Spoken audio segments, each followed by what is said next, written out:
पहा नवीन एपिसोड्स एकदम add free.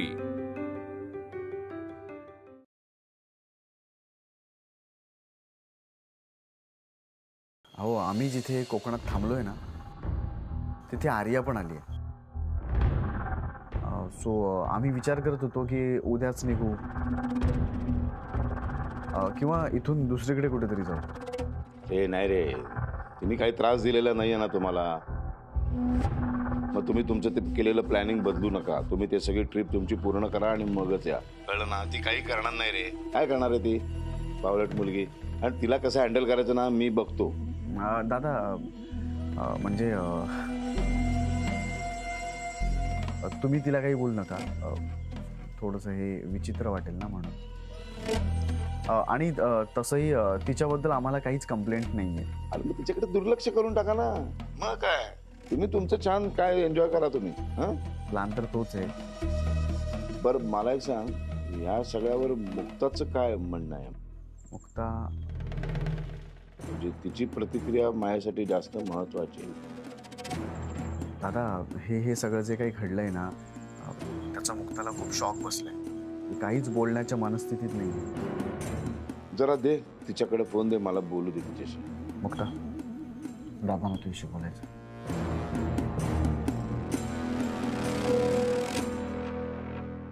हा बोला। हे बघ, आता सारंगने मला हे सगळं प्रकरण सांगितलं आर्याचं, तिथे ते आले वगैरे। मी काय करायचं ते त्याला सांगितलेलं आहे, पण मला फक्त एवढंच जाणून घ्यायचं की या सगळ्यावर तुझं काय मत आहे। म्हणजे तुला काय वाटतं की आता ताबडतोब घरी निघून यावं का तुम्ही केलेलं सगळी ट्रिप पूर्ण करून यावं? नाही मावं एवढं काही नाही, कारण त्या आधी सारख्या आर्याताई नाही राहिल्या ना, त्रास देणाऱ्या त्या बदलल्या आहेत। त्यामुळे त्या काही चुकीचं नाही करणार, आणि त्या इकडे आल्यामुळे मला जेवढा त्रास झालाय त्याहून जास्त त्रास छोट्या मालकांना झालाय। म्हणून तिने चुकून जर काही चुकीचं केलं, छोटे मालक काय करतील याची मला काळजीच आहे।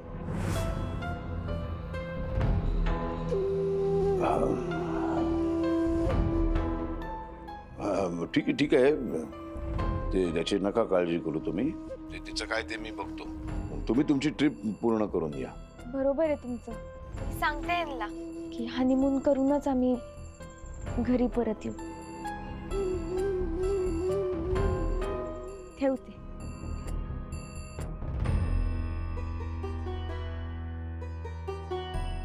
तू इथे राहायचं म्हणतेस? अहो दादांचं म्हणणं मला पटतंय, ती जर काही चुकीचं करणार नसेल आपण कशाला चुकीचा विचार करायचा? आपणच चुकीचा विचार करतो, त्या काहीच नाही करणार, तसंही त्या बदलल्यात ना आता। हे बघ मुक्ता, म्हणजे तुला काही प्रॉब्लेम नाही आहे ना? हो काही होणार नाही। ही आर्या नेमकी तिथेच कशी गेले जिथे हे दोघं गेले आहेत? काय माहिती, योगा काय म्हणायचा, दुसरं काय। ती पण म्हणे कोकणातच फिरायला गेली ती, ते नेमकं ह्यांच्याच गावात गेली। एवढा योगा हे तिकडेच गेली? असू दे का, काही फरक पडत नाही, ती काही करू शकत नाही। सांगितलंय मी आणि सारंगला काय करायचं ते। हा तू नको काय काळजी करूस, तू टेन्शन वगैरे घेऊ नकोस। कशी काय गेली? आता हे सगळं घरामध्ये कोणालाही सांगू नकोस। हे घरामध्ये ही अंबिका माधवी कशा आहेत माहितीये ना तुला? एवढंच जरी काही एक शब्द जरी कळला तरी त्याच्यावरनं अख्खं रामायण महाभारत सांगायला सुरुवात करतात। त्यामुळे अजिबात कुणालाही काहीही सांगू नकोस, आणि या विषयावर तर आपणही बोलूया नको, पण उगाच आपल्यामध्ये भांडण व्हायचं। आता मला जरा भूक लागली, जेवायला जाऊया का? पुढे आले मी। हो जेवण लय भारी झालंय, माइंड ब्लोईंग ना? मस्त झालंय। वाह, सोलकढी तर एकदम अनबिलिव्हेबल झाली। अरे बापरे, एका दिवशी एवढा कौतुक? आज काय तुका झोप लागायची नाही वाटतं?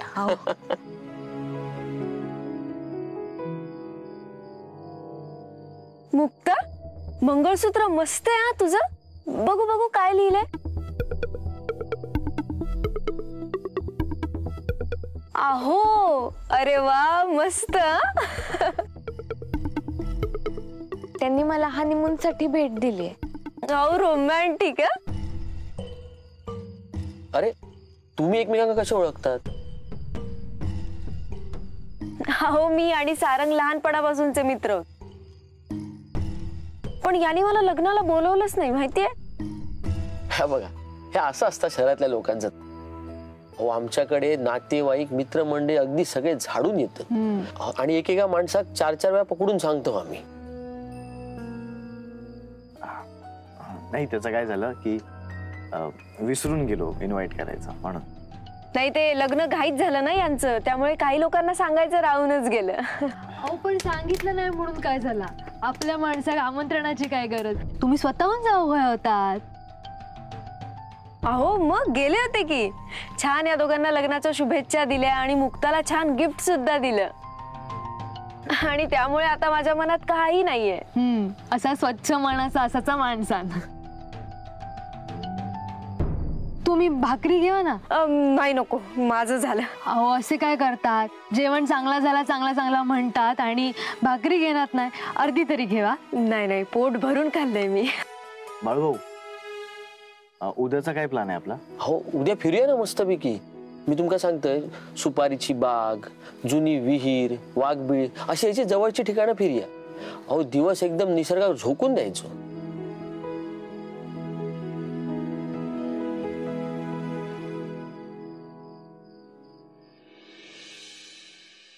मला सुद्धा हे तुमच्यासारखं असं साधं जीवन जगायला खूप आवडतं आणि म्हणून तर आम्ही या तुमच्या ॲग्रो टुरिझमची निवड केली. हा, ह्या बाकी मात्र मस्त केलात तुम्ही. खरं सांगायचं तर माझी अमेरिकेतली 5 वर्ष फुकट गेली की काय असंच मला वाटतं. इकडच्याच एखाद्या कॉलेजमध्ये असतो ना तर मला गावं, खेडी, इकडच्या लोकांची जीवनशैली हे सगळं अनुभवता आलं असतं. शेतात वर्षभर काम करावं, राबावं, विविध प्रकारची पिकं घ्यावी असं मला खूप वाटतं. बरा वाटला ऐकून. अहो शहरातल्या लोकांना नाही तर शेतीचं हेवाच वाटत असता हो. पण तुम्ही ह्या मात्र बरा केलात. बरं आम्ही निघतो आता, रात्रीची बरीच कामं बाकी आहेत. हा तुमचं होऊन दे. ताई चला येता ना. हो तुम्ही चला ना, मी येते. मुक्ता, सारंग, तुम्हाला इथे मी असण्याचा काही प्रॉब्लेम नाहीये ना? हे बघा, माझ्यावर विश्वास ठेवा. मी मुद्दाम काहीच केलं नाहीये. हा सगळा योगायोग आहे. मी इथे तुम्हाला त्रास द्यायला खरंच नाही आले. कसं आहे ना, मी पण माझ्या मनाला तेच समजवण्याचा प्रयत्न करतो. पण Arya, to be very frank, हे बघ, हे सगळं जे काही चाललंय ना, हे डायजेस्ट करणं मला आता खूप हेवी जाते. म्हणजे तुझा माझ्यावर विश्वास नाहीये का? आर्या, हे बघ, तू मला एक फेवर करशील का? उद्या सकाळी प्लीज तू इथून निघून जा. किती नाही म्हटलं ना तरी तुझ्या इथे असण्यानं आम्हा दोघांना खूप ऑकवर्ड फील होते आणि अगं आम्हाला आमची स्पेस हवी आहे. सो प्लीज तू जा. सारंग, तुला खरं सांगू का, मी तुम्हाला न सांगताच इथून जाणार होते. मलाही हे सगळं खूप ऑकवर्ड आहे. सो डोंट वरी, मी सकाळी निघून जाईल. थँक्यू. Good night. मुक्ता, पुन्हा कधी भेट होईल की नाही माहित नाही ना.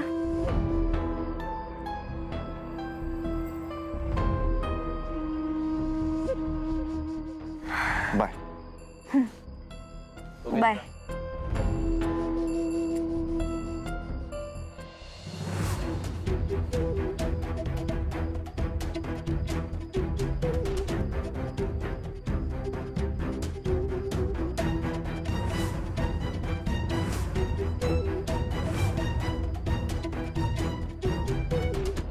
आर्या ना एक नंबरची बावळट मुलगी आहे.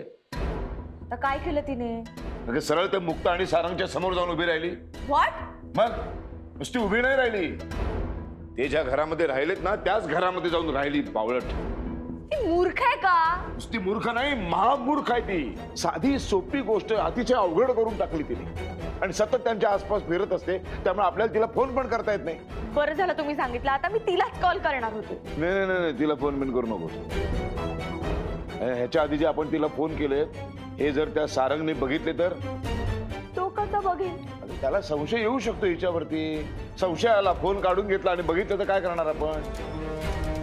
हे काम कर, तिला मेसेज कर, आणि तिला सांग आतापर्यंत आपण जेवढे फोन केले ते सगळे नंबर पहिल्यांदा डिलीट कर म्हणावं. सांगते हा. आणि हा जो काही तिने मूर्खपणा केला ना त्याबद्दल पण सांग तिला. आपल्याला वेळोवेळी खबर पण द्यायला सांगते तिला मेसेज हा. करून. आणि एक मिनिट, आता हा जो मेसेज पाठवतेस हा वाचल्यानंतर डिलीट कर म्हणावं. मूर्ख, मूर्खांची स्पर्धा झाली ना तर हिला पहिलं पारितोषिक मिळेल.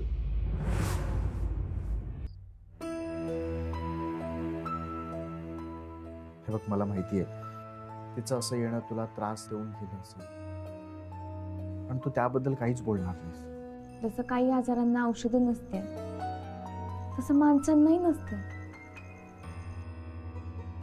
आणि मी नाही विचार करत त्याचा जास्त. ते सकाळी जाणारच आहेत ना. बरोबर आहे तुझं. आणि मुक्ता,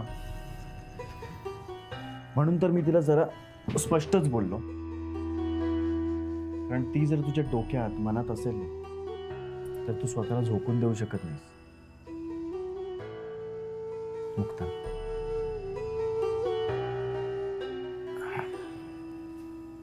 हे बघ, आजची रात्र आपल्यासाठी खूप महत्वाची. आज बहरून मोहरून शहरून जाण्याची रात्र. म्हणजे नक्की काय करायचं असतं? शब्दांनी सांगून समजणार नाही.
प्रत्येक रात्री अशीच तुझ्या कुशीत झोप यावी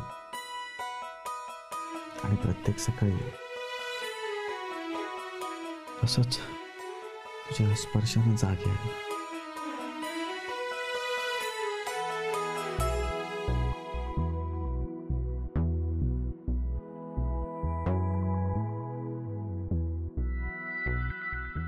रात्रीच्या प्रेमखुणा सकाळी फुलासारख्या उमलल्यात.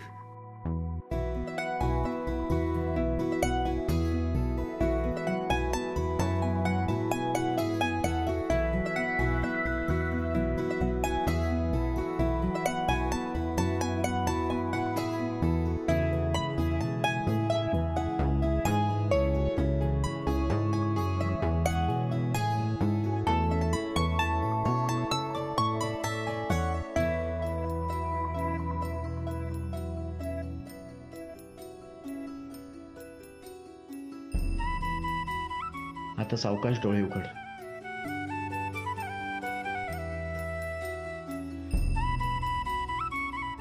ती बघ प्रेम खून.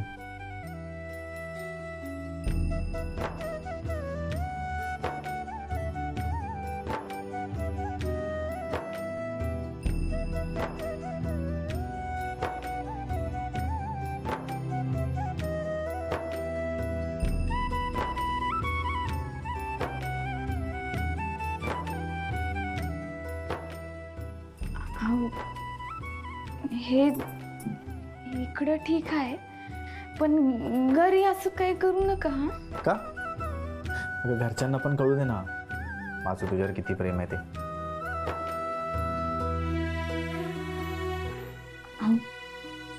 प्रेम व्यक्त करायचं असं असतंय का? हो अगं फक्त तोंडाने बोलून समजत नाही ना म्हणून. नाही.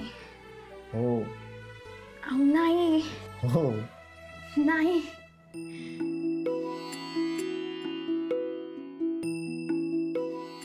तुम्हाला इकडं काय झालंय? तुझं आठव.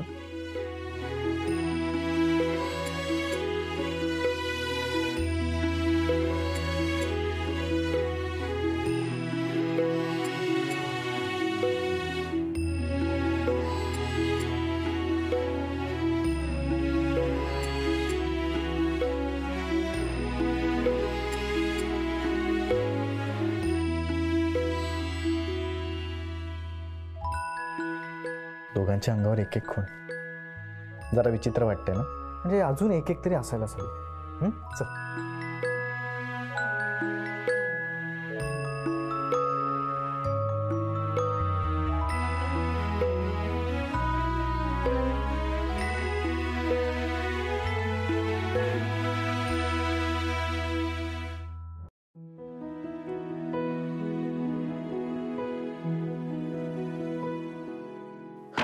साहेब हो मी बाळू साहेब दारुगडा साहेब. तर बाळू भाऊंचा आवाज वाटतोय. काहीतरी सिरियस झालं. मी बाळू. हा बाळू भाऊ काय झालं? हो ती तुमची मैत्रीण आर्या. हा तिचं काय? हो तापान फनफनली आहे ती लय आजारी आहे. काय? काहीतरी करू काय हो साहेब? हा विचार कसला करताय? आपण पटकन जाऊन बघूया. होय चला चला ऐक. चला. अगं ऐक माझं.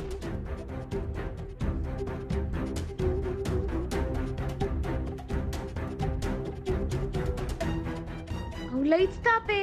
हो होय हो आमका कायच कळना. तुमची मैत्रीण ना म्हणून तुमका बोलवलो आम्ही. नाही मला तरी वाटतं डॉक्टरकडे नेणं हाच एक ऑप्शन आहे. जवळपास कोणी डॉक्टर आहे का? हासा 2 किलोमीटरवर एक गाव असतात तिकडे डॉक्टर मिळत आपल्याकडे. बरं माझ्याकडे कार आहे. आपण दोघं जाऊ आणि डॉक्टरना घेऊन चालेल? हो चला चला. मुक्ता आलोच. वय